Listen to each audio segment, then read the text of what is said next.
साथियों नमस्ते, मैं कृष्णा पुष्करना स्वागत है आपके अपने YouTube channel victory of wisdom. साथियों सब कैसे हो? सब बढ़िया हो? तो आइए बात करते हैं। पिछली कक्षा में हमने वर्ण विचार, शब्द विचार विषय हमारा पूर्ण हो चुका है।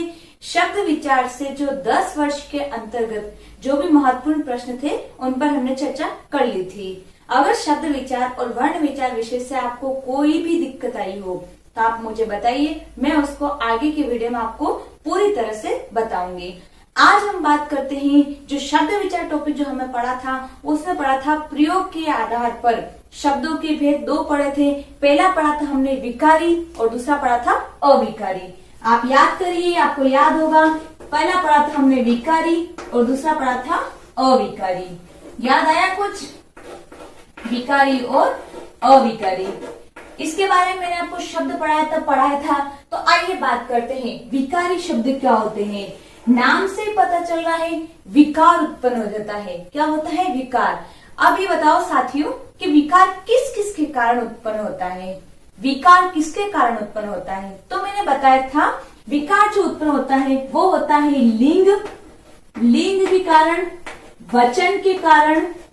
यह आपको मैंने पिछली कक्षा में बताया था। लिंग, वचन, विकार उत्पन्न होते हैं लिंग, वचन, काल और कार्य के कारण। इसके कारण क्या होते हैं? विकार उत्पन्न होते हैं। और अविकारी शब्द की अगर बात करें, काल और कार्य के कारण, अगर अविकारी की बात करें तो अ शब्द जो है, अ यानी नहीं, जिसमें विकार उत्पन्न नहीं होता है उसे क्या कहते हैं? अविकारी शब्द। जिसमें विकार उत्पन्न होता है वह होते हैं विकारी, जिसमें विकार उत्पन्न नहीं होता है वह होता है अविकारी। इसमें बात की थी अविकारी में हमने अव्यय शब्द। क्या पढ़ा था? अव्यय शब्द। अ मतलब होता है नहीं और व्यय मतलब खर्च। जिसमें कोई खर्च नहीं होता है तो जिसमें विकार उत्पन्न नहीं हो रहा है उसमें न खर्च होगा, तो ये होते हैं अव्यय शब्द। अब हमने बात की थी इसमें उदाहरण। विकारी शब्द में अपन उदाहरण देखे थे। पहला देखा था संज्ञा, जो आज का हमारा टॉपिक रहेगा, संज्ञा। दूसरा पढ़ा था हमने सर्वनाम। याद आ रहा है कुछ? अगर आपने ध्यान से पढ़ा होगा तो आपको जरूर याद आएगा। पहला पढ़ा था संज्ञा, दूसरा पढ़ा था सर्वनाम, तीसरी बात की थी विशेषण। याद आ रहा है साथियों कुछ? विशेषण। और चौथी बात की थी क्रिया। चौथी बात है हमारी क्रिया। संज्ञा, सर्वनाम, विशेषण और क्रिया, यहां तक बात की थी। ये इसलिए पढ़ाना फिर से जरूरी है क्योंकि संज्ञा जो हमारा विषय पढ़ेंगे वो इससे जुड़ा हुआ है, विकारी शब्द से। तो पहले इसका थोड़ी क्लास को देख लेते हैं, फिर उसके बाद हम आगे की ओर बढ़ते हैं। अब अविकारी की बात की तो अविकारी में अव्यय में हमने पढ़ा था। पहला था क्रिया विशेषण। क्रिया विशेषण आप अगर नोट नहीं किया हो तो नोट कर लीजिए, और अगर नोट कर रखा है तो आपको समझिए कि कहाँ टॉपिक को जोड़ा जा रहा है, कहाँ से टॉपिक स्टार्ट हो रहा है। तो पहला है क्रिया विशेषण, दूसरा होता है संबंध बोधक अव्यय। संबंध बोधक आप अगर नोट करना चाहो तो नोट कर सकते हो। संबंध बोधक, संबंध बोधक। तीसरी बात करते हैं समुच्चय बोधक। समुच्चय बोधक अगर आपने नोट नहीं कर रखा हो तो आप नोट कर लीजिए, अगर नोट कर रखा हो तो आप समझिए। पहली बात की थी क्रिया विशेषण, दूसरा संबंध बोधक, तीसरा समुच्चय बोधक और चौथा टॉपिक जो है हमारा वो है विस्मयादि बोधक। विस्मयादि बोधक अगर आपने नोट नहीं किया तो नोट कर लो। विस्मयादि बोधक, इसके बारे में हम आज पढ़ेंगे। जब मैं अव्यय टॉपिक पढ़ाऊंगी आपको तब इन चारों के बारे में अच्छे से बताऊंगी कि क्रिया विशेषण क्या होते हैं, संबंध बोधक क्या होते हैं, समुच्चय बोधक क्या होते हैं और क्रिया विशेषण क्या होते हैं। इनके बारे में जब हम अव्यय पढ़ेंगे तब आराम से पढ़ेंगे। यहाँ तक समझ में आया साथियों कि विकारी शब्द क्या होते हैं? जिसमें विकार उत्पन्न होता हो, परिवर्तन होता हो विकार के कारण। किस किस से विकार उत्पन्न होते हैं? लिंग, वचन, काल और कार्य के कारण। विकारी में उदाहरण की बात करते हैं तो आता है संज्ञा, सर्वनाम, विशेषण और क्रिया। यहाँ तक समझ में आ गया? अब आज का जो हमारा टॉपिक रहेगा, सबसे पहले विकारी शब्द में हम पढ़ेंगे संज्ञा, फिर उसके बाद लेंगे सर्वनाम, फिर चलेंगे विशेषण, उसके बाद होगी क्रिया, फिर अव्यय टॉपिक को हम पूरा पढ़ेंगे। आप मेरे साथ बने रहिए, आपका जोश और जुनून इसी तरह मेरे साथ रहा तो मैं बहुत अच्छे से आपको पढ़ाऊंगी। आइए बात करते हैं हम संज्ञा टॉपिक की। तो संज्ञा के बारे में आपको वैसे पता होगा, जनरली जब छोटी कक्षा में थे तब से हम पढ़ रहे हैं कि संज्ञा कितने प्रकार की होती है और संज्ञा क्या होती है। तो आइए नोट करिए संज्ञा, आप भी अपनी कॉपी में नोट करिए। अब संज्ञा टॉपिक पढ़ने से पहले सबसे पहला मेरा क्वेश्चन होगा कि संज्ञा उच्चारण संज्ञा से ही होता है या संज्ञा से ही होता है? तो आप बताइए कि संज्ञा उच्चारण से होता है या संज्ञा। तो आइए बात करते हैं साथियों कि ज्ञ शब्द जो है, ज्ञ संयुक्त अक्षर है। जब मैंने वर्ण विचार पढ़ाया था तब आपको बताया था कि ये ज्ञ शब्द जो है ये संयुक्त अक्षर है। तो संयुक्त अक्षर ज्ञ शब्द किससे मिलके बनता है? मैंने बताया था ज और य से, च वर्ग का अंतिम वर्ण से मिलके बनता है, ज और य से मिलके बनता है। और अपन जो उच्चारण करते हैं उसमें क्या लिखते हैं अपन? संज्ञा, ज्ञ और य मिलते हैं। अपन जो उच्चारण करते हैं उसमें ज्ञ और य से अपन उच्चारण करते हैं। तो साथियों सही होगा ये ज और य, क्योंकि संयुक्त अक्षर में हमने देखा था कि ज्ञ शब्द किससे मिलकर बनता है? ज और य से। बल्कि आजकल वैसे एनसीईआरटी ने घ ये शब्द को भी सही मान लिया है, पर अगर उच्चारण अगर सही पूछ ले तो ज और य उच्चारण सही होगा। यहां तक आया समझ में कि संज्ञा होगा। संज्ञा आजकल वैसे एनसीईआरटी ने मान लिया है, पर आप ध्यान रखना कि संज्ञा सही उसका उच्चारण है। तो आइए बात करते हैं संज्ञा क्या होती है। शुरू से रटे रटाई डेफिनेशन है हमारे, किसी व्यक्ति, वस्तु, स्थान या भाव के नाम को हम क्या कहते हैं? संज्ञा।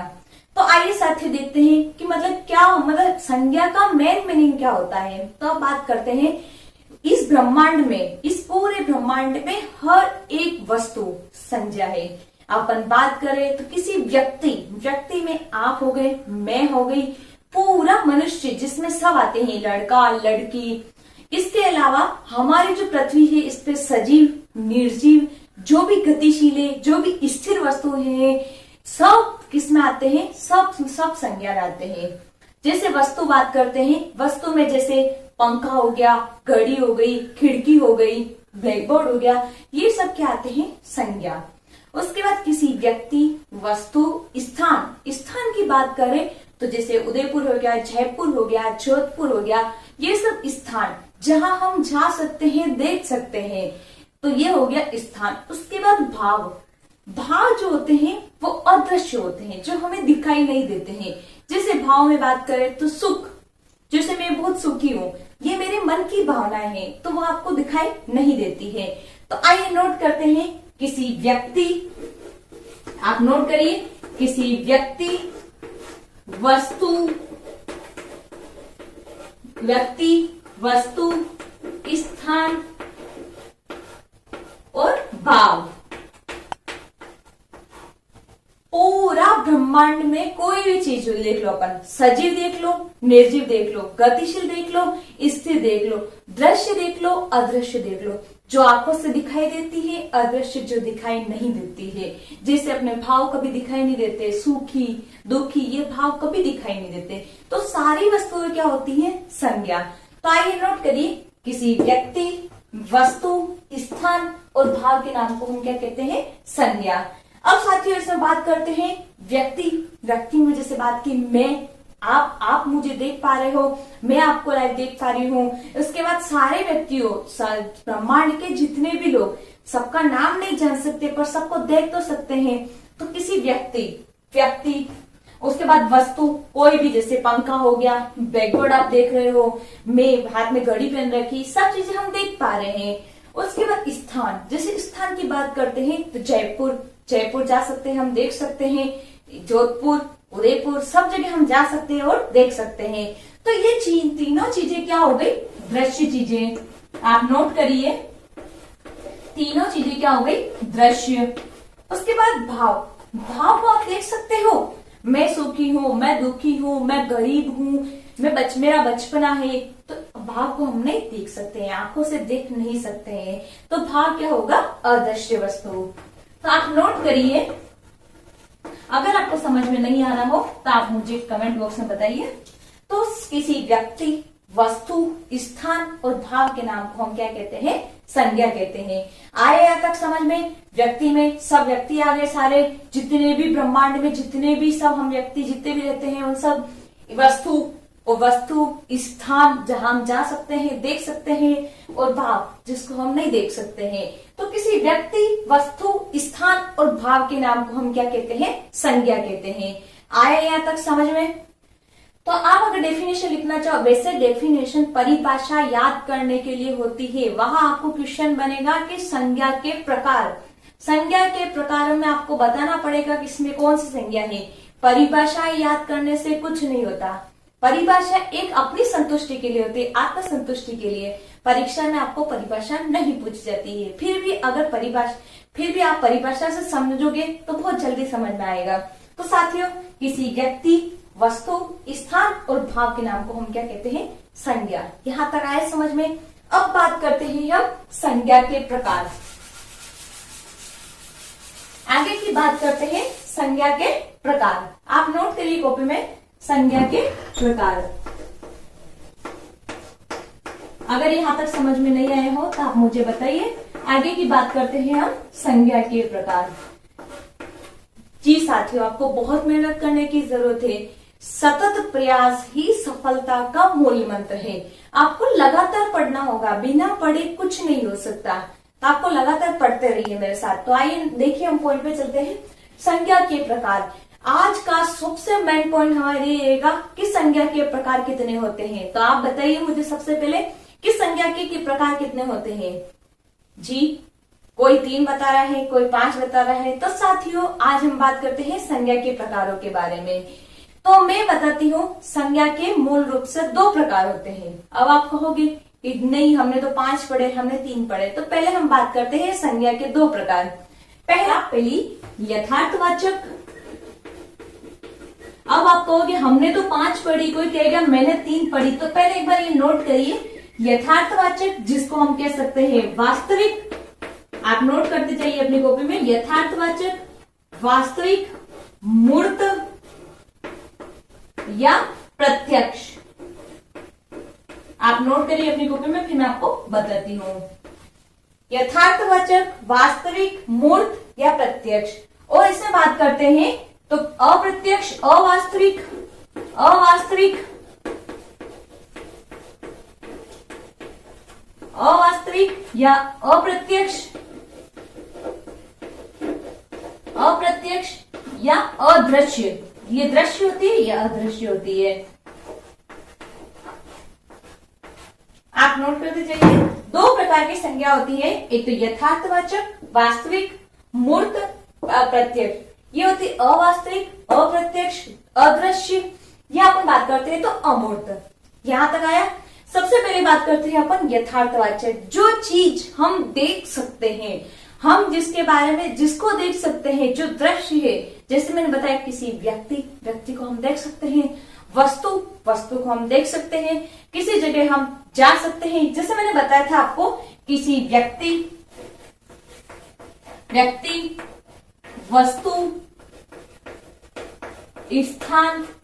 यह भी मैंने बताया था आपको, किसी व्यक्ति, वस्तु, स्थान और भाव के नाम को हम क्या कहते हैं? संज्ञा कहते हैं। यहां तक बताया था मैंने। तो व्यक्ति को हम देख सकते हैं, तो किस में आएगा? यथार्थवाचक में। वस्तु को क्या देख सकते हैं तो किस में आएगा? यथार्थवाचक में। और स्थान को भी हम देख सकते हैं। मैंने बताया कि कहीं भी हम जाए तो हम देख सकते हैं, तो वो किस में आएगा? यथार्थवाचक में। फिर भाव की बात करते हैं। तो मैंने बताया जैसे भावों को हम नहीं देख सकते, जैसे गरीबी हो गया, अमीरी हो गया, बचपन हो गया, सुंदर, ये सब भाव हम नहीं देख सकते। तो ये किस में आएगा? अदृश्य में। ठीक है, यहां तक आया आपको समझ में? इसमें अपन लिख देते हैं भाववाचक। भाववाचक जिसमें भावों को हम नहीं देख सकते हैं। उसके बाद बात करते हैं हम इधर यथार्थवाचक में कि यथार्थवाचक कितने प्रकार के होते हैं। यथार्थवाचक 4 प्रकार के होते हैं। तो आइए नोट करिए साथियों। पहला होता है जातिवाचक,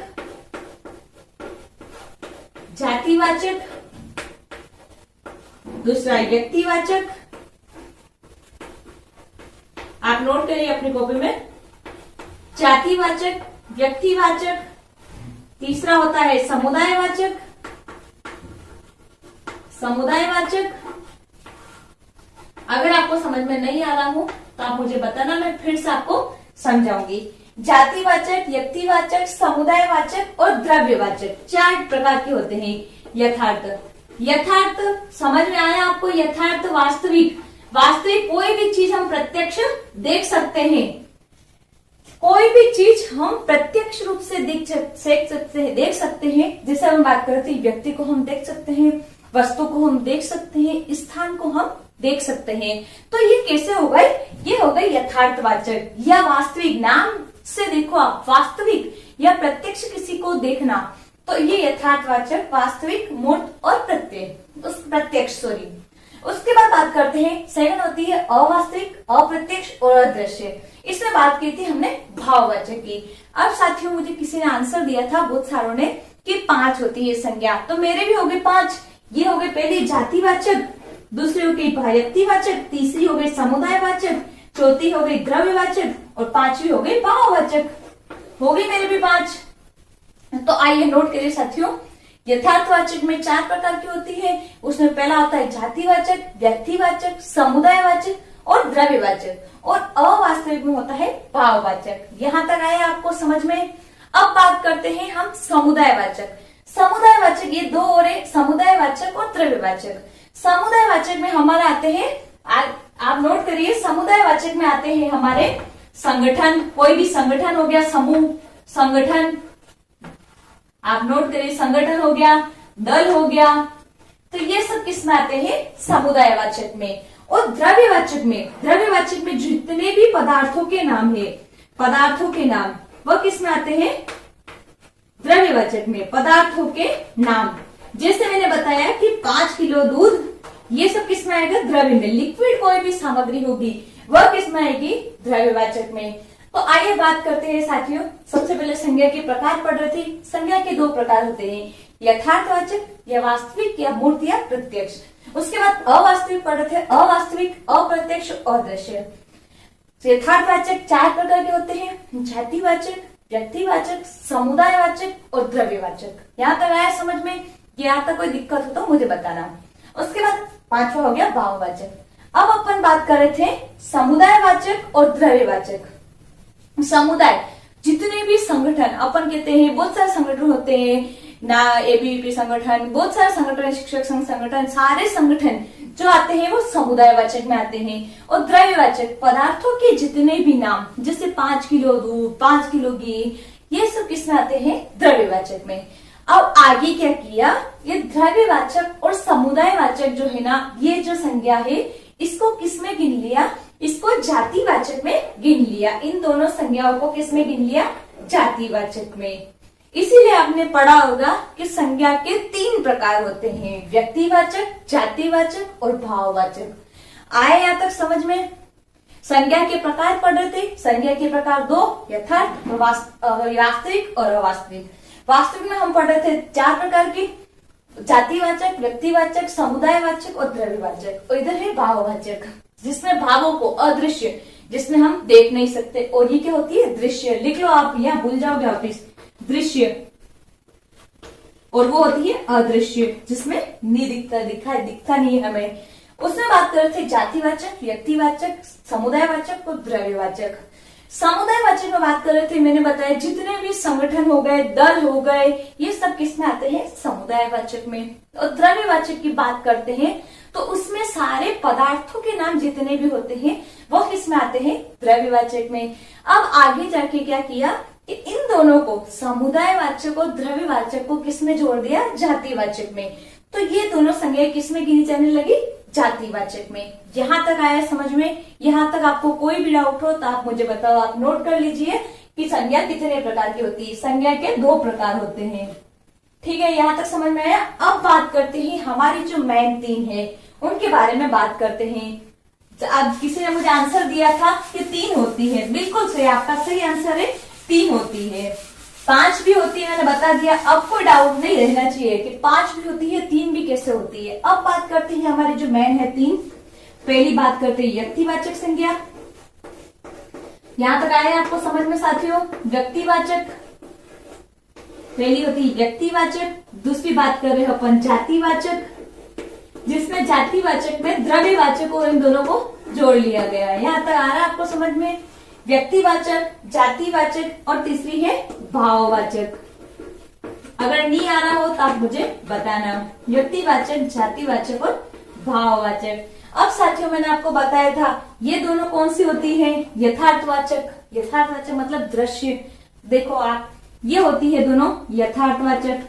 जाति को भी हम देख सकते हैं और व्यक्ति को भी हम देख सकते हैं। यथार्थवाचक आप नोट कर लीजिए अपनी कॉपी में, यथार्थवाचक। और भावों को हम नहीं देख सकते, तो ये कौन सी हो गई? भाववाचक। अदृश्य, नोट करिए आप, ये अदृश्य, जिसको भावों को हम नहीं देख सकते। अगर नहीं आ रहा समझ में बताओ। यहां तक देखो, जाति अब 3 मेन संज्ञा रही थी हमारी, व्यक्तिवाचक, जातिवाचक और भाववाचक। व्यक्तिवाचक आज का सबसे मेन पॉइंट ये रहेगा, क्वेश्चन यही से पूछा जाएगा आपका कि कोई भी क्वेश्चन दे दिया, जैसे पुस्तक दृश्य है या अदृश्य है, आप मुझे बताओ। पुस्तक शब्द दे दिया, वेरी गुड। पुस्तक दृश्य है, जैसे पुस्तक के बारे में हम सोच सकते हैं कि पुस्तक इतनी बड़ी है, इतनी चौड़ी है, अपन पता कर सकते हैं। तो पुस्तक कैसी हो गई? दृश्य। तो पेश में आएगी दृश्य सामग्री कौन कौन सी? व्यक्तिवाचक और जातिवाचक। यहाँ तक आए समझ में? तो अपने को भाव में जाना ही नहीं है, तो अपने को मेन ये समझ में आना चाहिए, कोई भी क्वेश्चन दे तो उसमें ये समझ में आना चाहिए कि कौन सी संज्ञा इसमें होगी, व्यक्तिवाचक होगी, जातिवाचक होगी और भाववाचक होगी। तो अपन इनके बारे में पढ़ते हैं। मैंने बताया था किसी व्यक्ति, वस्तु, आपने नोट पहले बताया था, व्यक्ति, वस्तु, स्थान और भाव के नाम को हम क्या कहते हैं? संज्ञा कहते हैं। किसी व्यक्ति, वस्तु, स्थान और भाव के नाम को। तो अब देखते हैं व्यक्तिवाचक संज्ञा। व्यक्ति एक निश्चित नाम होना चाहिए व्यक्ति का। ये मोहन है, ये सोहन है, ये उदयपुर है, ये जयपुर है। एक निश्चित नाम जिसका होता है वो होती है व्यक्तिवाचक संज्ञा। तो आप नोट करिए, व्यक्तिवाचक संज्ञा में किसी व्यक्ति, वस्तु, स्थान का निश्चित नाम हो। क्या हो? निश्चित नाम। आप नोट करिए अपनी कॉपी में, निश्चित नाम हो, उसे क्या कहते हैं? व्यक्तिवाचक संज्ञा कहते हैं। किसी व्यक्ति, वस्तु, स्थान का निश्चित नाम हो, उसे क्या कहते हैं? व्यक्तिवाचक संज्ञा। दूसरी बात करते हैं जातिवाचक संज्ञा। ये तो पता है, ये दोनों दृश्य है, यथार्थवाचक और दृश्य भी लिख देती हूँ मैं, आपको कंफ्यूज नहीं हो आप। और भाववाचक की बात करें तो अदृश्य होती है, भाव दिखाई नहीं देते हैं। अब बात करते हैं व्यक्तिवाचक संज्ञा की। व्यक्तिवाचक संज्ञा में किसी व्यक्ति, वस्तु, स्थान, इन तीनों के निश्चित नाम हो, भाव तो दिखाई नहीं दे रहे तो ये इसमें आएगी नहीं। किसी व्यक्ति, वस्तु, स्थान के निश्चित नाम को हम क्या कहते हैं? व्यक्तिवाचक संज्ञा। में फिर से कह रही हूँ, परिभाषाएं याद करने से कुछ नहीं होगा। परिभाषाएं सिर्फ और सिर्फ आत्मसंतुष्टि के लिए होती है। अपन परीक्षा में बैठे होते हैं, अगर परीक्षा में अपने को परिभाषा याद है तो भी अपन क्वेश्चन का आंसर सोलो नहीं कर सकते। इसलिए अपने को उसके लिए समझना होगा कि कोई भी, जैसे मैंने कोई एग्जाम्पल दिया तो उसमें कौन सी संज्ञा है आपको पता करना होगा, उसके लिए आपको ध्यान से समझना होगा। तो आइए साथियों पॉइंट पे चलते हैं। दूसरी बात करते हैं जातिवाचक संज्ञा। जातिवाचक संज्ञा क्या होती है? किसी व्यक्ति, वस्तु, स्थान की जाति, समूह या वर्ग का बोध कराए। किसी व्यक्ति, वस्तु या स्थान की जाति, समूह या वर्ग का बोध कराए। समूह या वर्ग का बोध कराए। किसी व्यक्ति, वस्तु, स्थान की जाति, समूह या वर्ग का बोध कराए, वो क्या कहलाती है? जातिवाचक संज्ञा। आया यहाँ तक समझ में? आ गया। अब तीसरी बात करते हैं भाववाचक संज्ञा। मैंने बताया भावों को हम देख नहीं सकते हैं, तो कौन सा हो गई? अदृश्य हो गई, अवास्तविक हो गई, अप्रत्यक्ष हो गई, अमूर्त हो गई। मूर्त यानी प्रत्यक्ष, किसी को देख सकना। आया यहाँ तक समझ। तीसरी बात करते हैं भाववाचक। किसी व्यक्ति, वस्तु, स्थान आदि के भावों के नाम की संज्ञा को हम कहते हैं भाववाचक संज्ञा। साथियों यहाँ तक आपको कोई भी दिक्कत आई हो तो आप मुझे कमेंट बॉक्स में बताइए। तीनों के बारे में पढ़ लिया था, व्यक्तिवाचक, जातिवाचक और भाववाचक। 5 प्रकार थे, पांचों का डाउट मैंने क्लियर कर लिया कि द्रव्यवाचक और समुदायवाचक को किसमें लिख लिया गया? जातिवाचक में। ठीक है, यहाँ तक समझ में आया। अब बात करते हैं ये दोनों, व्यक्तिवाचक और जातिवाचक। व्यक्तिवाचक और जातिवाचक, किसी भी व्यक्ति को या जाति को हम प्रत्यक्ष रूप से देख सकते हैं, तो ये कौन सी कहलाएगी? यथार्थवाचक। और भाववाचक की बात करें तो ये अदृश्य होती है, भावों को हम नहीं देख सकते, तो ये हो गई भाववाचक। आए यहाँ तक समझ में। उसके बाद व्यक्तिवाचक संज्ञा किसे कहते हैं? किसी व्यक्ति, वस्तु, स्थान के निश्चित नाम, कोई निश्चित नाम हो पर्टिकुलर, उसको कहते हैं हम व्यक्तिवाचक संज्ञा। दूसरी बात करते हैं जातिवाचक संज्ञा। जातिवाचक संज्ञा में जाति किसी व्यक्ति, वस्तु, स्थान के जाति, समूह या वर्ग का बोध कराएं, उसे क्या कहते हैं हम? जातिवाचक संज्ञा। और भाववाचक की बात करते हैं जिसमें अदृश्य, तो किसी व्यक्ति, वस्तु, स्थान और उनके भावों को हम, भाव को क्या कहते हैं हम? भाववाचक संज्ञा। यहां तक आपको समझ में आया? कोई दिक्कत? अब बात करते हैं उदाहरण की। तो हम सबसे मेन होता है उदाहरण। उदाहरण अगर समझ में आ गया तो आप परीक्षा में करके आ जाओगे। पहले बात करते हैं हम पुस्तक, पुस्तक, सुंदरता, सूखी और मोहन। यहाँ ये उदाहरण है हमारे। अब आप मुझे बताओ सबसे पहले इन उदाहरण में कौन सी संज्ञा होगी? तो सबसे मेन चीज देखनी है, पहला क्या होता है? ये दृश्य है या अदृश्य है? अगर दृश्य है तो किस में जाएगी? व्यक्तिवाचक और जातिवाचक में। अगर वो अदृश्य है तो किस में जाएगी? भाववाचक में। अदृश्य होगी उसका तो सिंपल सा है भाववाचक में, तो वो तो आपको देखते ही पता चल जाएगा। अब बात करते हैं पुस्तक की। पुस्तक दृश्य है या अदृश्य है? पुस्तक को आप देख सकते हो या नहीं देख सकते हो? देख सकते हो। तो पुस्तक की बात करते हैं तो व्यक्तिवाचक और जातिवाचक में होगी, जो यथार्थवाचक कहलाती है हमारी। उसके बाद बात करते हैं हम सुंदरता। सुंदरता, सुंदरता किसमें होगी? भाववाचक में। सुंदरता को हम देख नहीं सकते। मन की सुंदरता, मन की पवित्रता, तो आप देख सकते हो मन की सुंदरता। किसी का मन देख सकते हो आप? नहीं देख सकते। तो सुंदरता शब्द हो गया, वो हो गया भाववाचक में। उसके बाद बात करते हैं सूखी। सूखी, कोई मन से सूखी है, कोई मन से दुखी है, तो आप देख सकते हो? नहीं देख सकते ना, तो वो चला गया हमारे भाववाचक संज्ञा में। उसके बाद बात करते हैं मोहन। मोहन कोई पर्टिकुलर आदमी है, तो उसको हम देख सकते हैं। जैसे मैं हूं कृष्णा, तो आप पर्टिकुलर मुझे देख सकते हो, तो मैं कौन सी हो गई? व्यक्तिवाचक और या जातिवाचक, दोनों में से किसी में एक में आऊंगी। तो इसमें अब मैं बताऊंगी व्यक्तिवाचक कैसे होगा, जातिवाचक कैसे होगा। भाववाचक तो आपको समझ में आ गया। अब बात करते हैं व्यक्तिवाचक और जातिवाचक की। इन दोनों में से आप कैसे पता करोगे कि व्यक्तिवाचक है या जातिवाचक है? तो आइए बात करते हैं हम व्यक्तिवाचक और जातिवाचक की। यहाँ तक उतार लिया आपने। उदाहरण ये ले लेते हैं, जैसे सुंदरता और सूखी मिटा देते हैं, क्योंकि सुंदरता और सूखी अपने उसमें हो गए थे। पहली बात करते हैं व्यक्तिवाचक। व्यक्तिवाचक सबसे पहला मेन पॉइंट क्या होना चाहिए? दृश्य होना चाहिए। दृश्य, दृश्य, जैसा कि मैंने अभी उदाहरण बताया था आपको, पुस्तक शब्द, पुस्तक। ये साथियों ध्यान से समझना, क्योंकि क्वेश्चन यहीं से आने वाला है।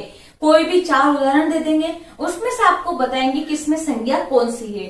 4 में से बताना है आपको संज्ञा कौन सी है। तो साथियों ये ध्यान से समझना, फिर कह रही हूं ध्यान से समझोगे। परिभाषाएं याद करने से कोई मतलब नहीं है। परीक्षा में परिभाषाएं नहीं पूछी जाती है, परीक्षा में उदाहरण ही पूछे जाएंगे कि इसमें कौन सी संज्ञा है। अब आगे है पुस्तक शब्द, और एक शब्द अपन लेते हैं मोहन शब्द। आप नोट करिए, भले नोट नहीं करो तो पहले समझिए। अगर समझ में आ गया तो आप आराम से लिख सकते हो बाद में भी, पहले आप समझिए। तो मैंने क्या बताया? व्यक्तिवाचक होना चाहिए और जातिवाचक। दोनों में कैसे होने चाहिए? दृश्य, जिसको हम देख सकते हैं। तो पुस्तक और मोहन की बात करते हैं, तो पुस्तक को हम देख सकते हैं। देख सकते हो नहीं देख सकते हो आप? कि चश्मा लगता है, दिखता नहीं है। देख सकते हैं ना पुस्तक को? पुस्तक को हम देख सकते हैं, मोहन को भी हम देख सकते हैं। मोहन कोई आदमी है, उसको भी हम देख सकते हैं। अब आप कंफ्यूज होंगे कि ये दोनों को देख सकते हैं, अब व्यक्तिवाचक हो गई या जातिवाचक हो। सबसे मेन जो अपना इस क्लास का सबसे मुख्य बिंदु है वो यही है कि अगर व्यक्तिवाचक संज्ञा हो और दृश्य हो, उसमें मेन चीज है कि जो अपन शब्द जो लिखेंगे वो एक वचन होना चाहिए। कैसा? दृश्य हो और एक वचन, एक वचन। आप अब कहोगे कि पुस्तक भी एक वचन है और मोहन भी एक वचन है। एक वचन तो समझ में आता है, एक वचन और बहुवचन। एक वचन जिसमें एक हो, बहुवचन में जिसमें बहुत सारे हो, नाम से पता चल रहा है।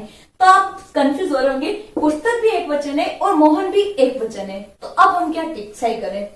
तो साथियों, सबसे मेन बिंदु यही है, यह ध्यान से पढ़ लिया तो आपको किताबों में जिसे दे रखे होते हैं पुस्तकों के नाम, देशों के नाम, विदेशों के नाम, हिमालय की चोटियों के नाम, कुछ भी रटने की जरूरत नहीं है। आपको बस एक बात ध्यान रखनी है, दृश्य होना चाहिए, एक वचन होना चाहिए और सबसे मेन, एक वचन वाले शब्द का बहुवचन नहीं बन सकता है, वो एक वचन में ही रहेगा। तो आप एक नोट करके लिख लीजिए, एक वचन से बहुवचन नहीं बन सकता है, एक वचन से बहुवचन नहीं बन सकता है। एक वचन होना चाहिए, बहुवचन भी नहीं बन सकता है, नहीं बन सकता है। आप नोट कर लीजिए, यहां मेन बिंदु, मुख्य बिंदु यही है, दृश्य होना चाहिए, एक वचन होना चाहिए और एक वचन से बहुवचन नहीं बन सकता है। जैसे आप पुस्तक की बात करते हैं तो पुस्तक का बहुवचन बन सकता है जी, जरूर बन सकता है, पुस्तकें, बहुत सारी पुस्तकें। तो ये क्या होगा, हमारा जातिवाचक होगा। और मोहन शब्द है, मोहन का बहुवचन बना सकते हो, मोहना हो नहीं सकता, मोहनिया हो नहीं सकता, कुछ भी नहीं हो सकता। तो ये कौन सा शब्द हुआ, हमारा व्यक्तिवाचक। यहां तक आया समझ में। आप जातिवाचक में नोट करिए, दृश्य होना चाहिए और बहुवचन होना चाहिए, बहुवचन होना चाहिए या एक वचन से बहुवचन बना सकते हैं हम। आया यहाँ तक समझ में या नहीं आया? तो साथियों, हमने आज बात की थी व्यक्तिवाचक, जातिवाचक और भाववाचक। व्यक्तिवाचक में व्यक्तिवाचक और जातिवाचक में यथार्थवाचक होते दोनों। इसमें दृश्य होना चाहिए, आया यहाँ तक समझ में। फिर हमने बात की थी दृश्य एक वचन होना चाहिए, एक वचन से बहुवचन नहीं बन सकता है, इसमें एक वचन से बहुवचन, ये सबसे मेन बात यही है इस टॉपिक की, एक वचन से बहुवचन नहीं बन सकता है। जैसे मैंने एग्जांपल दिया था पुस्तक और मोहन। पुस्तक की बात करते हैं तो पुस्तक से बहुवचन बन सकता है और मोहन से बहुवचन नहीं बन सकता है। मेरी बात करती हूँ कृष्णा, कृष्णा का बहुवचन नहीं बन सकता है, कृष्ण नहीं हो सकता। कृष्णा एक वचन है तो एक वचन ही रहेगा, तो वो कौन सी संज्ञा होगी, व्यक्तिवाचक। जातिवाचक, जैसे पुस्तक है, पुस्तकें, आप बहुत सारे लड़की, लड़कियां, तो जिसमें बहुवचन बन सकता है वो कौन सा होगा, जातिवाचक। और भाववाचक, जिसमें अदृश्य हो, भाव नहीं दिखते हो, वो होता है भाववाचक। तो साथियों, आज का जो हमारा टॉपिक था संज्ञा, उसमें अपन पढ़ा था किसी व्यक्ति, वस्तु, स्थान और भाव के नाम को हम क्या कहते हैं, संज्ञा कहते हैं। संज्ञा के प्रकारों के बारे में पढ़ा तो संज्ञा दो प्रकार की होती है, यथार्थवाचक और अवास्तविक, या प्रत्यक्ष, अप्रत्यक्ष, वास्तविक, अवास्तविक, दृश्य, अदृश्य, मूर्त, अमूर्त। उसमें पढ़ा था अपन ने यथार्थवाचक में चार प्रकार की होती है, व्यक्तिवाचक, जातिवाचक, द्रव्यवाचक और समुदायवाचक। और अदृश्य में था भाववाचक। व्यक्तिवाचक और जातिवाचक, जो हमारा समुदायवाचक और द्रव्यवाचक, समुदाय में तो संगठन, दल, समूह आते हैं, और उसके बाद अपन ने पढ़ा था द्रव्यवाचक, उसमें सारे पदार्थों के नाम आते हैं। ये दोनों किसमें जुड़ गए थे, जातिवाचक में। तो अपने पास मूल रूप से कितनी संज्ञाएं बची थी, तीन प्रकार की संज्ञा थी, व्यक्तिवाचक, जातिवाचक और भाववाचक। यहाँ तक आया समझ में। फिर व्यक्तिवाचक में व्यक्ति, दृश्य होना चाहिए, उसके बाद एक वचन होना चाहिए और एक वचन से बहुवचन कभी नहीं बनता है। उसके बाद जातिवाचक में दृश्य होना चाहिए और बहुवचन शब्द आते हैं। और भाव में जो अदृश्य होते हैं, भाव हमें दिखाई नहीं देते हैं, वो होती है भाववाचक संज्ञा। तो साथियों, यहाँ आज हमारी क्लास समाप्त होती है। कल हम भाववाचक संज्ञा से जो भी मतलब आगे, मतलब जैसे सर्वनाम से भाववाचक संज्ञा कैसे बनाई जाती है, जातिवाचक से भाववाचक कैसे बनाई जाती है, इसके बारे में हम कल चर्चा करेंगे। सो साथियों, आज का हमारा वीडियो आपको पसंद आया हो तो आप लाइक, कमेंट और शेयर और सब्सक्राइब करिए। अगर आप हमारे चैनल पर नए हो तो हमारे चैनल को सब्सक्राइब करिए। इसी के साथ आप सभी का बहुत बहुत धन्यवाद। जय हिंद, जय भारत, वंदे मातरम।